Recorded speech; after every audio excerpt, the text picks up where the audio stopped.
In this video, we're going to be continuing to focus on moment of inertia or rotational inertia.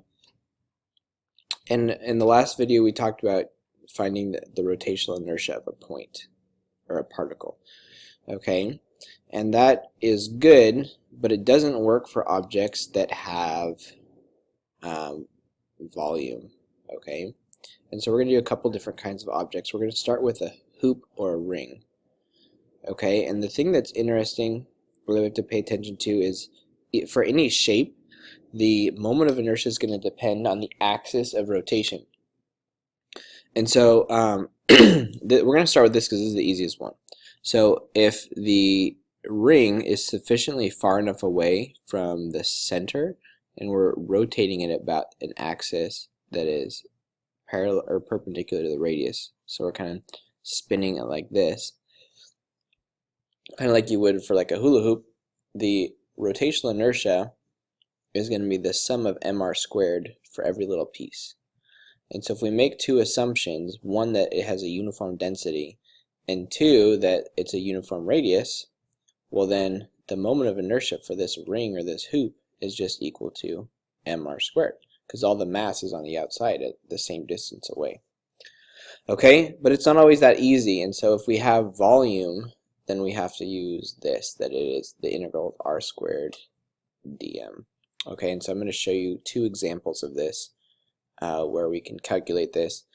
And I'll go through a couple examples and then I'll show you a table that we can kind of use as a shortcut, because it is kind of a lot of work to be calculating moment of inertia, especially when someone has already done that work for us, so we don't need to be continuously doing it. Okay, so that's the point of this video, to show you how to do it, but then show you the resource that you can use instead. Okay, so the first shape that we're going to look at is going to be a cylinder. Okay, so let's say we have a cylinder. Alright, and we're going to find the moment of inertia for this cylinder and an axis going through its center. So let's say we're going to rotate it like this. If we're going to rotate it like end over end, it would be different. So think of like a battery rolling across a table. That would be the kind of rotation we're looking at. And so moment of inertia then is equal to the integral of r squared dm.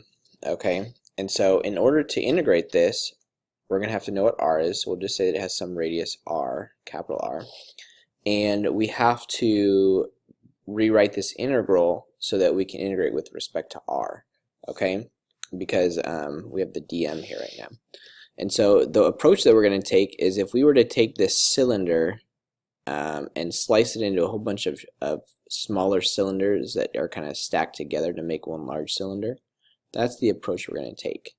Okay, because if we look at the volume of the whole cylinder, or rather, let's focus on the density of the whole cylinder. So the whole cylinder has a density rho. Rho is the symbol for density, which is its combined mass divided by its total volume. Well, if we look at just a tiny little sliver of this, it's going to have a tiny chunk of mass, dm, divided by a tiny chunk of the volume, which would be, if volume of a cylinder is the area of the face, pi r squared, times the length, well, what we can do is we can say, for this tiny little slice, that would be basically the derivative of the volume with respect to the radius, and so that would give us that dv is equal to it would be the derivative of this. So this dr, we have to take the derivative, and we get 2 pi r times L times dr.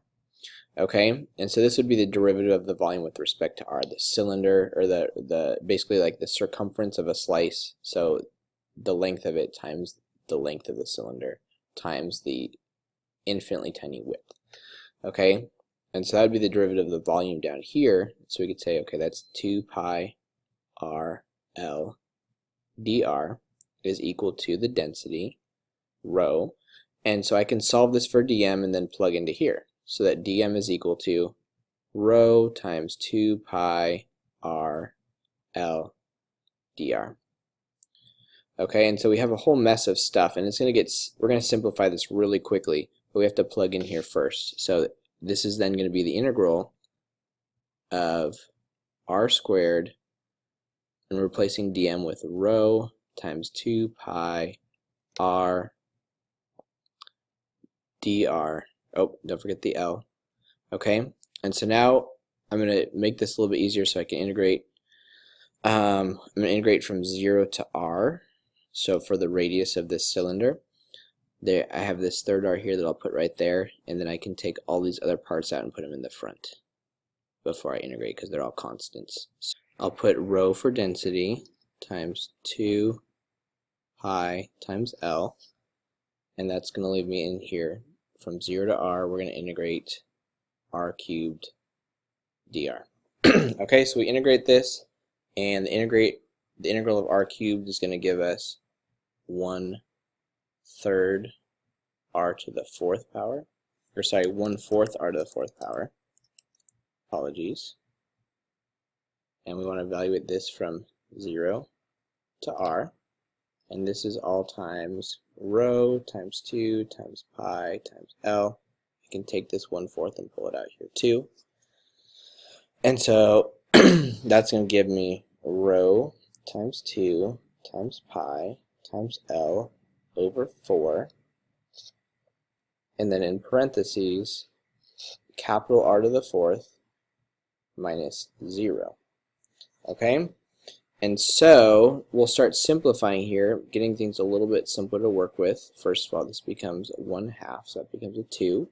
And then we can replace rho, so we'll cross this out and replace it with the combined mass m over the volume, and the volume is just pi r squared times L, so pi r squared L, and that'd be the total volume, so the full R, which means that we can cancel L with L, and we can cancel 2 of these R's with 2 of these R's, and we can cancel pi with pi. So all that's left over on the top, we have m, we have r squared, and then on the bottom we have 2. So the moment of inertia for a cylinder is just 1/2 times m times r squared. Okay?